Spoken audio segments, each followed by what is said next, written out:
guys. Could you kind of introduce yourselves for us? I'm standing up, Ortiz, CEO of Beautiful Noise Entertainment. My name stands for Act Real to Innovate Success. It's also my middle name. And yeah, that's pretty much it. I'm from East Orange, New Jersey. I reside in California. And I just passed it around. Big Tone, rapper from California.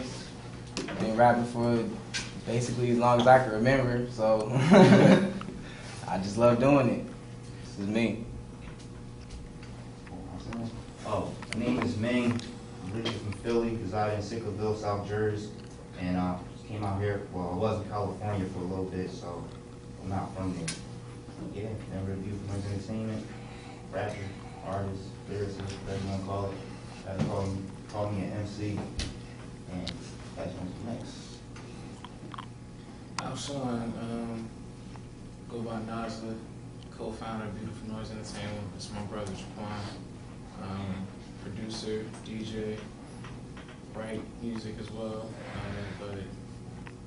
and just love music, period. From East Orange, New Jersey, as Jaquan said. Graduated from the LA Recording School last year, so I got my hand in audio engineering as well, so just do a lot of stuff. I'm Q. I'm the singer in the group on the label. I'm from Michigan. I'm just the random one out of the bunch. I was like, damn, you like, yeah, like over there. No, I met up with these guys. Went to Howard in DC. Just recently graduated from there, and I moved up to Cali, trying to pursue music, acting, and all that stuff. So found them through Facebook, actually. And the white boy, his name is Madison Kane. You know, you've heard him, you haven't heard any of his stuff? You haven't heard of him, have you? No. No, he's fire. You know, he had to go into emergency surgery, so he couldn't make it out Oh, there. no. Yeah, so, you know, just keep him in high hopes. That's the amazing spitter of all time. Yeah. We're going to play some of his stuff at the concert tonight, so you get a snippet of him. Aren't you guys missing like 10 more people? No, those are other groups. That's what I'm trying to explain. They're not part of the They're not group. part of the group. Those are other groups. Because she was trying to figure out. No. I was like, yo, this is really a white boy. No, Wu-Tang Clan over here. Right, I know what you're saying. No, it's just us right now. Oh, alright. Can I say, I heard them spit the other day, which was sick. Like, I was highly impressed. I was kind of sitting in the corner of the room like, damn. Well, we got Duno. Well, yeah, I'm a film director. As you can see, I reside in Los Angeles, and I'm from Nashville. Born in Vietnam, and basically learning how to make it in America.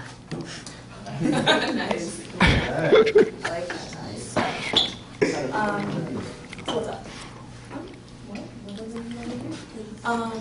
Where do they need tickets? What? We're going to go to SAB after here so that we can kind of advertise our cupcake for us. Okay. But if you want to ask any questions or if you Yeah, if you have any questions, I heard you talking about music. Yeah. Yeah. Well, we have a couple of members here who are trying to be writers. Some are trying to, do the technological stuff behind music, and some of us don't really know where they want to go with music. They just know they want to do something with music. Do you have any advice for anyone?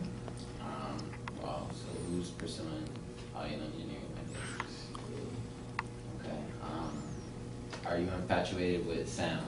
Like, do you love sound? Because the reason I ask that question is, if you're definitely going to pursue it, mixing is a craft you have to hone. So you literally have to be listening to all types of music. You have to actually want to mix. Basically, that's the final component of a song. After you write it with the artist, after the production, that makes or breaks the song pretty much. And if you don't know what you're doing, it's the actual science to it. You have to learn about EQ, compression, reverb, and it's something that you really need to be taught. I mean, you can stay at home, you can get Pro Tools, and you can learn on YouTube, but I would recommend looking at, Full Sail, SAE, Musicians Institute. That's mainly for people that are trying to be in a band or actually be a musician, singers. But look into audio engineering school. Full Sail's 4 years.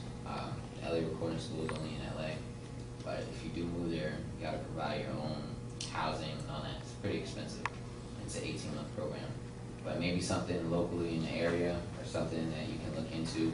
Someone that's really gonna teach and you wanna learn from them. Be out under their wing. Look out for a mentor.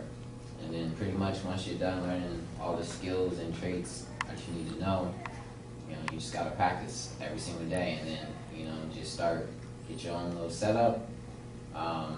Start having artists come through, and you know, just start charging like 25 here and there, and just brush up on your skills. Also, let you know what's gonna change the way you listen to music. You're gonna start to hear stuff that you never heard before. If you hear a mix that's not up to par, you know it's gonna trigger your ears. So if you're ready for it to change your whole sound environment, I'm telling you before you go in, because we can't listen to the same CDs in the car as we used to.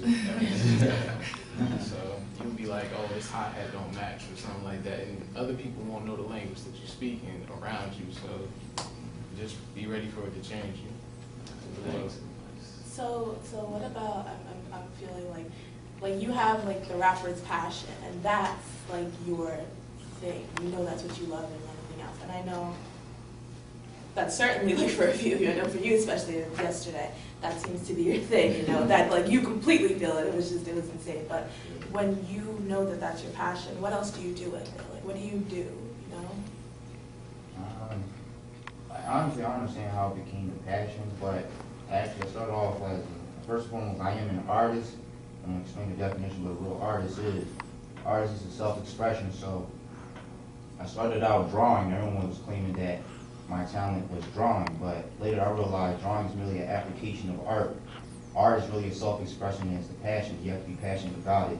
You can't just apply and do it. Drawing to culinary art, theatrical art, they're all art. That's why they call them artists. They're self-expression. That's really where it comes from. It's from your mind. You know, that's the real talent. Everything else, what you actually do with it, that's the application.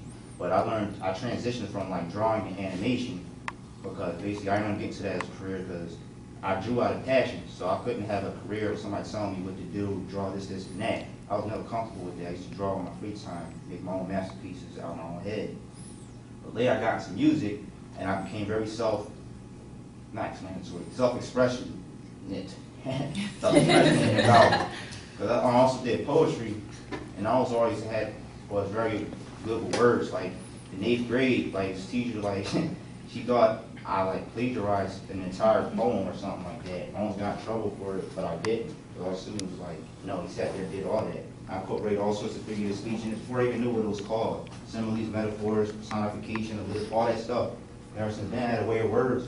And I grew more fond of that stuff and had a large vocabulary. So I was able to start freestyling and just put words together. And that became my new passion, just rhyming any type of word together. I can do it anytime at will. It's real easy. And that became my passion. And I started getting into music. I was like, because people started hearing me freestyle all the time. It was like, yo, you better than the people on my iPod. What are you doing? You got mixed like that? I'm like, nah, I'm doing it for fun. And they look at me like I'm crazy. But I later realized those are a waste of talent for me not to do something with it at that point in time. Because my passion from drawing transitioned into music and rhyming words. So I started taking that serious and taking the heat for it. Because it's like you go to a park, see this tall 6'9" dude dunking and shooting threes from half court, and you're like, what are you doing? You want a team or something? He's like, nah, we're getting McDonald's. I'm not trying to play ball. That's a waste of talent, you know what I'm saying? So I just went with it and met up with him one day at college back in 2008. He heard me spitting one day. There was a crowd around me and all that. All the fat crowds, so he was like to hear me rhyme. And that's how I met him. He heard me, he was like, wow, you're gifted. He told me about ENA when we first started. So did you, that's all that. did you like major like in music? Nope, not at all. What's your major? I majored in art, applied art. And no one pressured me to do that because I could draw really well. Actually, when I first started college, I really didn't know what I wanted to do because my passion started shifting. I didn't know what I wanted to do. I just took it because that's what I was good at. But So did you like use that degree? yeah, and I minored in computer programming because I'm a part-time nerd. I knew all the stuff about computers and all that. I found out on my own time. That's another little hobby of mine. But yeah. I heard y'all saying something about somebody that was interested in majoring in music, and I'm gonna just say something off of my background. I originally wanted to be a rapper. Like, that's all I wanted to do. I pushed a lot of hip hop on my brother because I was able to have access to it a lot more than he did. And I will write rhymes all the time. I still write rhymes to this day, and I'll just post them on Facebook or whatever. And people always tell me you should rhyme, but that's not really my passion. My passion is music. I started out playing the saxophone. He started out playing the trumpet, and that brought out the production in both of us. But I love to just play music and watch people's reactions. So I've been DJing for years. But I started trying to take a music class, and I was told by one of the teachers that the music that I'm making in the class is not considered music because it's a lot of sampling, and that's why hip hop is never going anywhere.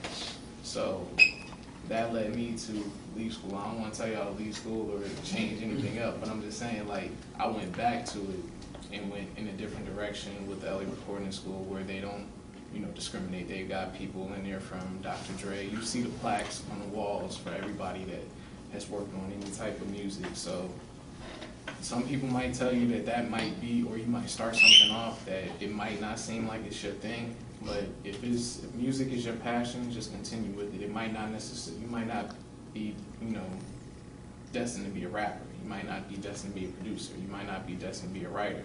But some people that aren't rappers are writers. And like she was saying, they get paid a lot to ghostwrite. There's a lot of people that made me mad when someone told him that he will never have a career in writing. That's ridiculous. So P. Diddy, I don't know if y'all know this, but P. Diddy, and I don't want to disrespect Dr. Dre, but Dr. Dre never wrote The Chronic.